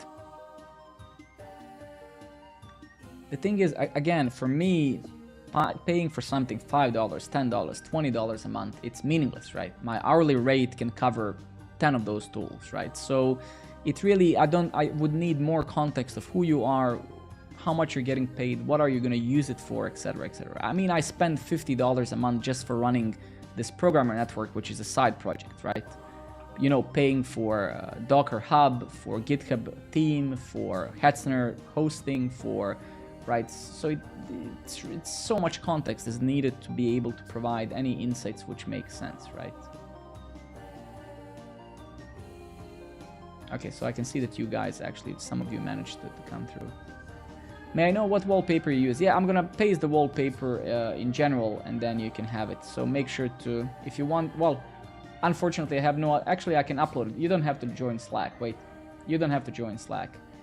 I would actually hate if somebody would ask me, well, if you want a wallpaper, you need to join my Slack. I would probably be like, fuck your wallpaper, man. All right, let's go and upload it for you here, wait. If you want this wallpaper, please send this message to 7933, where is it? Yeah, here it is. Upload. Go to image. There you go, buddy. Enjoy. Can you log within GitLab? No, I didn't implement GitLab. I just implement GitHub, Twitch, and LinkedIn, and then you can also register with email and password.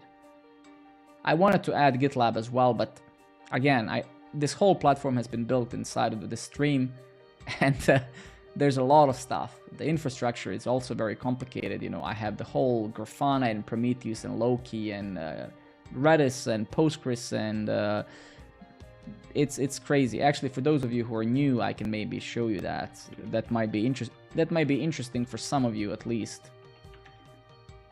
So just so you know how the programmer network infrastructure works. Yeah, I live in Copenhagen, yes. New Jersey here, nice, man. My family lives in Arizona, in Phoenix, most of my family. So this is programmer network infrastructure. So I'm hosting everything on Hetzner. So I'm hosting the whole thing on Hetzner. And I pay around 25 euros a month. 5 euros is for backups, and 20 euros is for hosting. So this is the programmer network server. So when you go to programmer network and you sign up, you're hosted by this amazing German company. And this is the infrastructure. So we have the client on Cloudflare pages. I'm using internal Hetzner firewall for some certain things. So for example, I'm only allowing traffic to programmer network from Cloudflare IP ranges, so IPv6 and IPv4. Then I have an internal Nginx, just an Nginx for the internal use inside of the infrastructure. And I use it for my cert bot to renew my SSL certificates. And I have 3 certificates. I have the scheduler certificate, Grafana certificate, and API SSL certificate. Then I have Prometheus, node exporter. So those are the Docker. So all of this is Docker, right?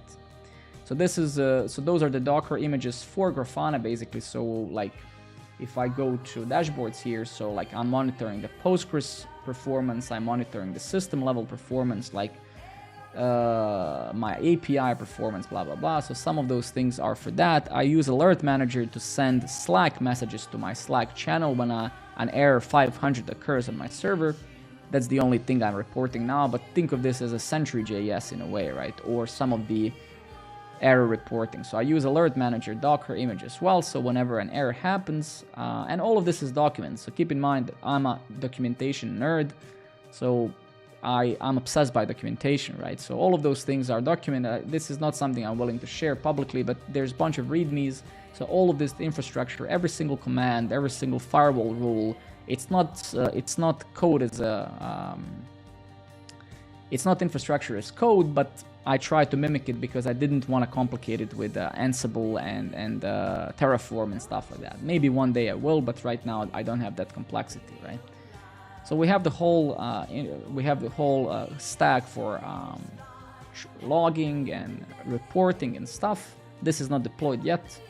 Then we have the Fastify API. That's the API that serves you when you sign up. We have Redis for my notification system. Right now, it's only used for notifications because I built notification system manually. Of course I am. I mean, I've spent a lot of time preventing that. Of course, there's 3 layers of validation, sanitization, and stuff like that. So for sure. Then we have the Postgres with SQLize, and then as you can see here, I use AppSmith. I don't use any services. No, again, this is I do this in the stream, right? So this is not. No. It would be a great idea, but again, I built this whole platform alone, and the time is very limited, right? That would be super great whatsoever. But if we go like, if we take a look at some, I've spent a lot of time on security, right? If we take a look, I don't know, what was the, yeah. So if we go like, not CSP, what was the name of this service?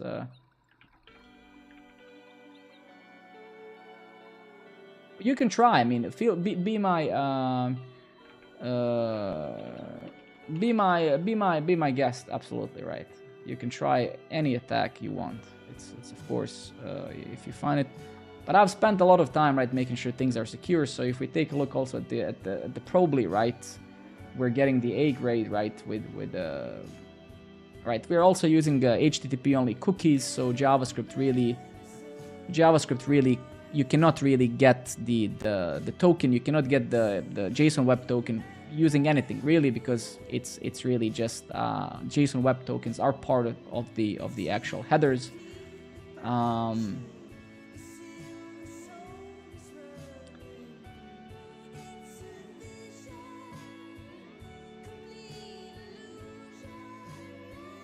Yeah.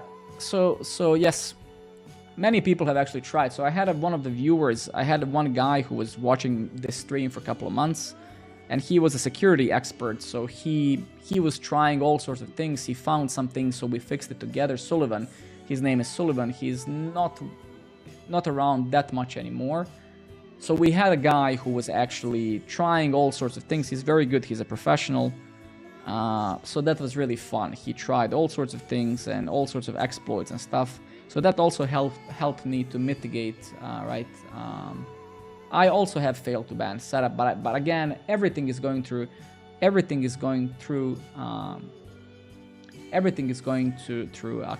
right?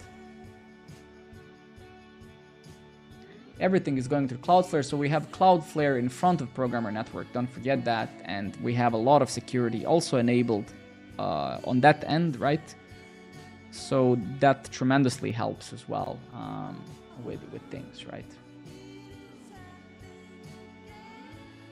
So yeah, I did spend significant amount of time on build. I mean, all of the libraries for this platform have been also written by me, validation and all of that stuff. I've spent, actually maybe for some of you it's going to be interesting, right? If you actually take a look at some of this stuff that's not private. For example, this is a very interesting thing. Programmer Network, Kubernetes, where is it? Yeah, this thing, for example, might be interesting to some of you, right? So I wrote this isomorphic thing because I'm using Fastify, which is using AJV, which is another JSON validator, which is incredibly fast, actually. So you can see here, I've shared this with the people who watch me, right? And those are the custom validators that all of my forms are using, but in isomorphic way. So those validators are applied on both front and back. So for example, one very interesting validator that I have is this called isSecureString, right? And if we actually go to the string utils here, so if we go, hopefully go into that, if this guy allows me to do so. I do.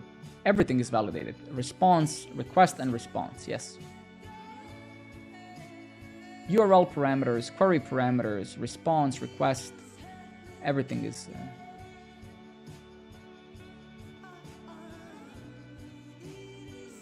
Using Fastify. Fastify has AJV by default on the response. I actually went a step further and I wrote a plugin for Fastify that ensures that my API fails if I don't have validation.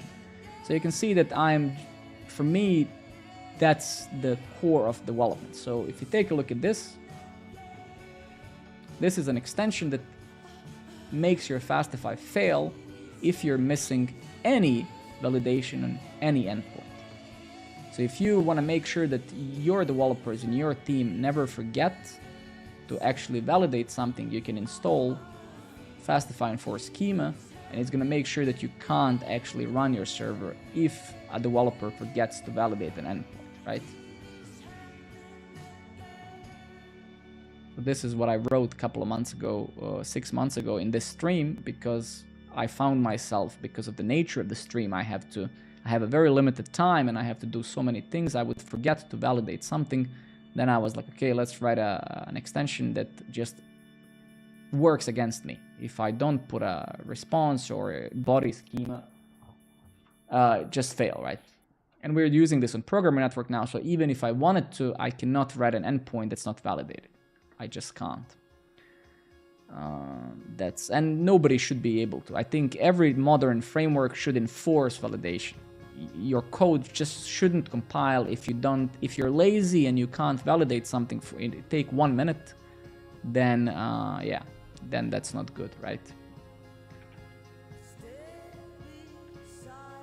All right, give me 1 second. My wife also is back from work. What is the time? It's almost 11:30. Yeah. Give me 1 second. So yeah, what is to say, guys? I think it was. I think I'm gonna round it up here. It's been a great stream.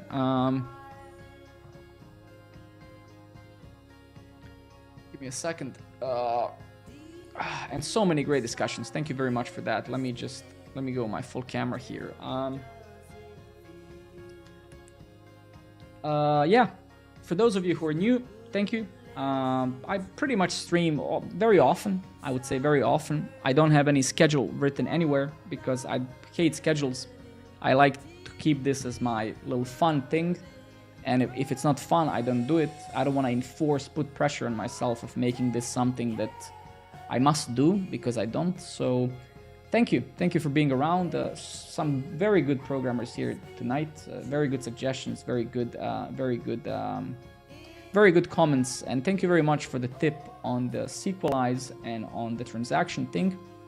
I was actually not aware that that was needed. Yeah. What is to say? Thank you again. And it's been very fun. And thank you guys as well.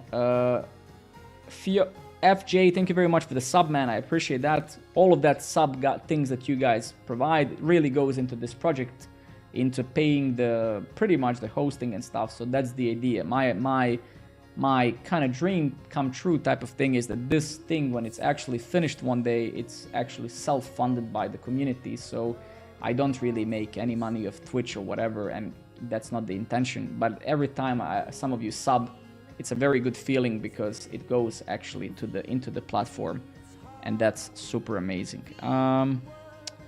Yeah, that's it, guys. Thank you very much. I wish you best. I wish you well, and I'll see you tomorrow most likely. All right, peace out.